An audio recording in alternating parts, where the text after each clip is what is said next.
2020년 11월 12일 목요일 오늘의 말씀을 함께 나누도록 하겠습니다. 오늘 제목은 너희는 스스로 돌이키고 살찌니라 입니다. 본문 말씀은 에스겔 18장 23절부터 32절까지 말씀입니다. 읽겠습니다. 주 여호와의 말씀이니라. 내가 어찌 악인이 죽는 것을 조금인들 기뻐하랴. 그가 돌이켜 그 길에서 떠나 사는 것을 어찌 기뻐하지 아니하겠느냐. 만일 의인이 돌이켜 그 공의에서 떠나 범죄하고 악인이 행하는 모든 가증한 일대로 행하면 살겠느냐. 그가 행한 공의로운 일은 하나도 기억함이 되지 아니하리니 그가 그 범한 허물과 그 지은 죄로 죽으리라. 그런데 너희는 이르기를 주의 길이 공평하지 아니하다 하는도다. 이스라엘 족속들아 들을지어다. 내 길이 어찌 공평하지 아니하냐. 너희 길이 공평하지 아니한 것이 아니냐. 만일 의인이 그 공의를 떠나 죄악을 행하고 그로 말미암아 죽으면 그 행한 죄악으로 말미암아 죽는 것이요. 만일 악인이 그 행한 악을 떠나 정의와 공의를 행하면 그 영혼을 보전하리라. 그가 스스로 헤아리고 그 행한 모든 죄악에서 돌이켜 떠났으니 반드시 살고 죽지 아니하리라. 그런데 이스라엘 족속은 이르기를 주의 길이 공평하지 아니하다 하는도다. 이스라엘 족속아 나의 길이 어찌 공평하지 아니하냐. 너희 길이 공평하지 아니한 것이 아니냐. 주 여호와의 말씀이니라. 이스라엘 족속아 내가 너희 각 사람이 행한 대로 심판할지라. 너희는 돌이켜 회개하고 모든 죄에서 떠날지어다. 그리한즉 그것이 너희에게 죄악의 걸림돌이 되지 아니하리라. 너희는 너희가 범한 모든 죄악을 버리고 마음과 영을 새롭게 할지어다. 이스라엘 족속아 너희가 어찌하여 죽고자 하느냐. 주 여호와의 말씀이니라. 죽을 자가 죽는 것도 내가 기뻐하지 아니하노니 너희는 스스로 돌이키고 살찌니라. 아멘. 오늘 본문의 말씀은 하나님께서 에스겔 18장을 통해서 남유다의 백성들에게 지적하신 아버지의 죄가 자식에게까지 미치지 못한다는 말씀에 대한 결론 부분입니다. 하나님께서는 남유다의 백성들이 지금 어려운 현실 가운데 있는 원인을 조상들의 죄로부터 찾는 것에 대해서 그것이 매우 잘못된 생각이라는 것을 분명하게 말씀해 주셨습니다. 그러나 이것은 그렇기 때문에 남유다의 백성들이 결국 망할 수밖에 없다라는 것이라는 절망적인 메시지를 주기 위한 것이 아니라 지금부터라도 남유다의 백성들이 하나님의 말씀을 따라 바른 길을 걸어가면 하나님께서는 그들을 반드시 회복시켜 주실 것이라고 하는 하나님의 은혜의 선포였습니다. 그런데 문제는 하나님의 이러한 은혜의 말씀을 듣고서도 남유다의 백성들이 하나님을 따르는 일을 하지 못했다는 것입니다. 남유다의 백성들은 끝까지 하나님을 원망했고 하나님을 공평하신 하나님이 아닌 불의한 하나님이라고 생각했습니다. 남유다의 백성들이 왜 이러한 생각을 하게 되었고 이러한 생각을 하는 남유다의 백성들에게 하나님께서는 또 어떤 말씀을 하시는지 오늘 본문의 말씀을 통해서 함께 생각해 보도록 하겠습니다. 오늘 23절과 24절의 말씀입니다. 주 여호와의 말씀이니라. 내가 어찌 악인이 죽는 것을 조금인들 기뻐하랴. 그가 돌이켜 그 길에서 떠나 사는 것을 어찌 기뻐하지 아니하겠느냐. 만일 의인이 돌이켜 그 공의에서 떠나 범죄하고 악인이 행하는 모든 가증한 일대로 행하면 살겠느냐. 그가 행한 공의로운 일은 하나도 기억함이 되지 아니하리니 그가 그 범죄한 허물과 그 지은 죄로 죽으리라. 아멘. 하나님께서는 앞서 남유다의 백성들을 향해서 말씀하신 그 내용의 결론을 담은 말씀을 해주셨습니다. 그것은 하나님께서는 악인이라고 할지라도 그들이 죽는 것을 기뻐하시지 않는다는 것이었습니다. 그렇기 때문에 하나님께서는 악인이라고 할지라도 바로 지금 그 마음과 행실을 돌이키기만 하면 과거를 묻지 않으시고 지금 용서를 베풀어 주시겠다고 말씀을 하시는 것이었습니다. 하나님은 인간의 과거에 관심을 갖는 분이 아닙니다. 하나님은 현재를 통한 미래에 관심이 있으신 분이십니다. 왜냐하면 하나님께서는 악인이라고 할지라도 그들이 죽임을 당하는 것을 기뻐하시지 않는 분이시기 때문입니다.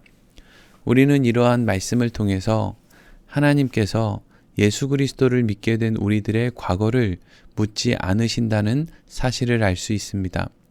하나님께서 우리에게 예수 그리스도를 메시아로 보내주시고 예수 그리스도를 믿을 수 있도록 믿음을 허락해 주셨는데 왜 우리에게 다시 과거를 물으시고 그것에 대한 책임을 물어서 구원이 아닌 심판의 자리로 보내시겠습니까? 이어지는 오늘 본문의 말씀 보겠습니다. 25절에서 27절까지 말씀입니다. 그런데 너희는 이르기를 주의 길이 공평하지 아니하다 하는도다. 이스라엘 족속아 들을지어다. 내 길이 어찌 공평하지 아니하니냐. 너희 길이 공평하지 아니한 것이 아니냐. 만일 의인이 그 공의를 떠나 죄악을 행하고 그로 말미암아 죽으면 그 행한 죄악으로 말미암아 죽는 것이요. 만일 악인이 그 행한 악을 떠나 정의와 공의를 행하면 그 영혼을 보전하리라. 아멘. 하나님께서는 당장이라도 자신의 잘못된 과거를 버리고 새로운 삶의 방향을 택하기만 하면 죄를 묻지 않으시겠다고 말씀하셨지만 그것에 대해서 남유다의 백성들은 하나님의 길이 공평하지 못하다고 말하였습니다. 남유다의 백성들은 왜 이러한 하나님의 방법에 대해서 공평하지 못하다고 말한 것일까요? 지금 남유다의 백성들이 가지고 있는 생각의 중심에는 자신들이 지은 죄에 대한 생각은 조금도 없고 오직 하나님께서 과거 자신들의 조상들이 행한 죄에 대한 결과를 자신들에게 묻고 있다고만 생각했기 때문입니다. 여러분, 인간은 자신의 죄에 대해서는 너무나 무감각하고 타인의 죄에 대해서는 너무나 민감한 그러한 특성을 가지고 있습니다. 남유다의 백성들은 자신들은 하나님 앞에 잘못한 것이 없는데 조상들의 잘못으로 인해서 자신들에게 어려움이 찾아오게 되었다고 생각했기 때문에 하나님의 길, 하나님의 방법은 공평하지 못하다고 생각하고 있었던 것입니다. 남유다의 백성들이 하나님의 길, 하나님의 방법에 대해서 그것이 무엇을 의미하는 것인지 조금이라도 관심이 있었다면 하나님은 아버지의 죄를 자식에게 물으시는 분이 아니라는 것에 대해서 쉽게 알았을 것인데 그들은 하나님에 대해서 관심도 없었고 알지도 못했기 때문에 자신들이 만들어낸 생각 속에서 하나님이 공평하지 못하다고 스스로 생각하여 하나님을 원망했던 것이었습니다. 사랑하는 성도 여러분, 하나님께서 허락하시는 구원의 길, 구원의 방법은 너무나도 공평합니다.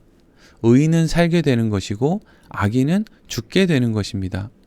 물론 모든 죽임을 당하는 악인들 가운데 하나님의 전적인 은혜의 결과로 살게 되는 사람들이 있을 것입니다.